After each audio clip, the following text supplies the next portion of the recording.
নমস্কার, আমি রাজা স্যার আর জার্নি টু জবে তোমাদের সকলকে জানাই অনেক অনেক স্বাগত।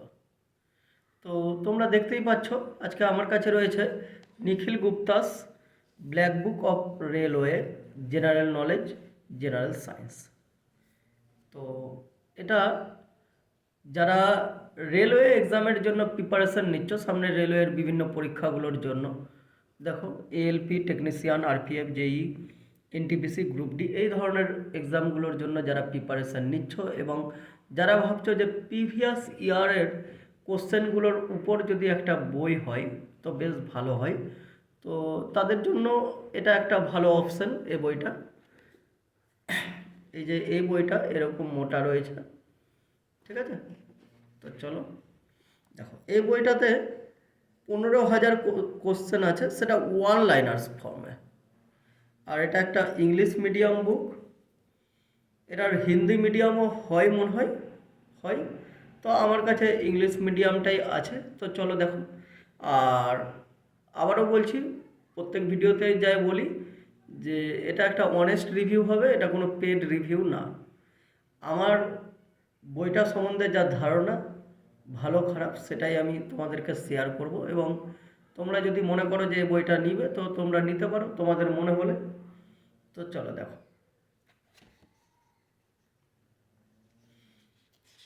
আর এই বইটা আমি ফ্লিপকার্ট থেকে কিনেছি, প্রথমেই বলে দিই যে এই বইয়ের দাম আছে 270 টাকা, ঠিক আছে? 270 টাকা দাম আছে।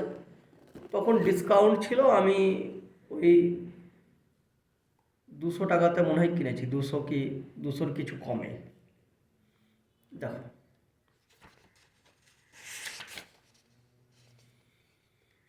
প্রথমেই চলে আসি সূচিপত্রে, যে সূচিপত্রে কি আছে, বরাবরই যা আমি আসি। পার্ট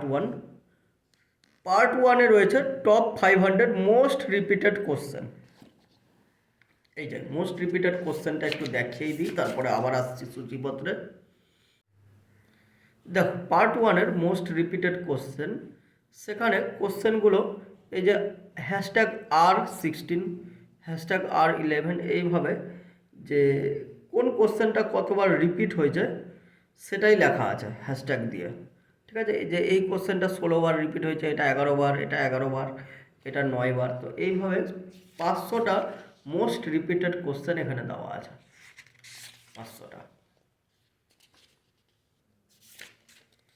আর তারপর পার্ট 2 শুরু হয়ে যায়। তো পার্ট 2 একটু সূচিপত্রে আবার যাই। দেখো দেখো, আশা করি তোমরা ঠিকঠাকই দেখতে পাচ্ছ। তো পার্ট 2-এ আছে সোশ্যাল সায়েন্স। সোশ্যাল সায়েন্সের মধ্যে রয়েছে হিস্ট্রি। হিস্ট্রিকেও আবার দেখো ভাগ করা আছে ancient Indian history, medieval history, modern Indian history, world history. তারপর জিওগ্রাফি। তো এখানে জিওগ্রাফি অফ ইন্ডিয়া এবং জিওগ্রাফি আর world geography, ecology, Indian polity, economics, physics, chemistry,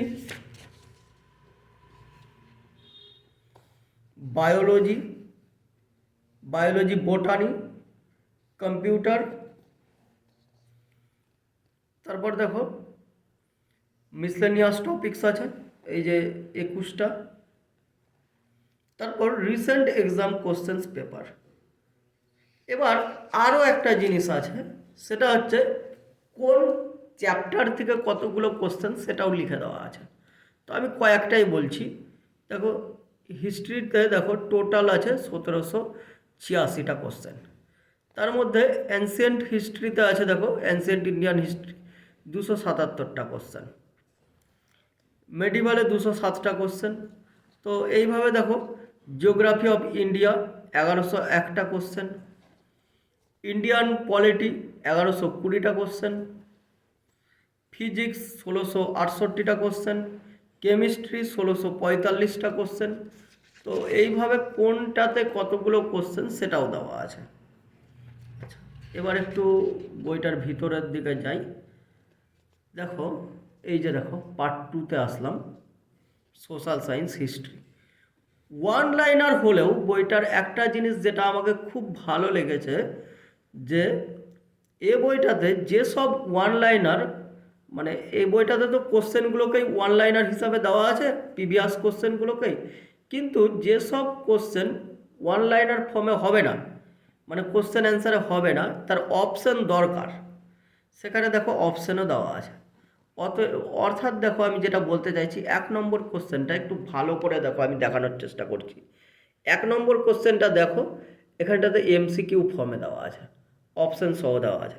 আবার 3 নম্বর কোশ্চেনটাতেও দেখো অপশান দেওয়া আছে। অর্থাৎ যেসব কোশ্চেনে অপশান প্রয়োজন সেই সব কোশ্চেনে কিন্তু অপশান দেওয়া আছে। এখানে দেখো এই যে 33 নম্বর কোশ্চেনেও অপশান দেওয়া আছে, 34এও অপশান দেওয়া আছে। তো এরকম যেসব কোশ্চেনে অপশান একান্তই প্রয়োজন সেসব কোশ্চেনে অপশানও দেওয়া আছে। আর আরও একটা জিনিস আছে, এখানটাতে একটা স্ক্যানার আছে, যেখানটাতে তোমার হচ্ছে 100টা ইম্পর্ট্যান্ট কোশ্চেন আছে, টপ 100 কোশ্চেন আছে প্রত্যেকটা চ্যাপ্টারে।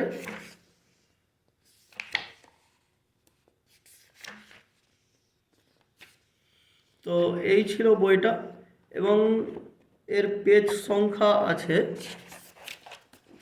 একটু পেজও বলে দিই, এখানটাতে 460টা পেজ, 460 462টা পেজ আছে এ বইয়ে।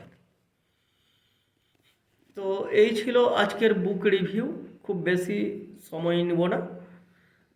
যাই হোক, তোমরা দেখতে পেলে এই বইটার এডিশন হচ্ছে 24 আগস্টের 2024, এটা আগস্টের 2024-এই বেরিয়েছে। সামনের পরীক্ষাগুলোর জন্য তোমরা নিতে পারো। আর যদি ভিডিওটা ভালো লেগে থাকে তাহলে অবশ্যই লাইক করে দিও, আর চ্যানেলে নতুন হলে অবশ্যই চ্যানেলটাকে সাবস্ক্রাইব করো, এবং কমেন্টও করতে পারো যে আর কোন বই রিভিউ করলে তোমাদের জন্য ভালো হয়।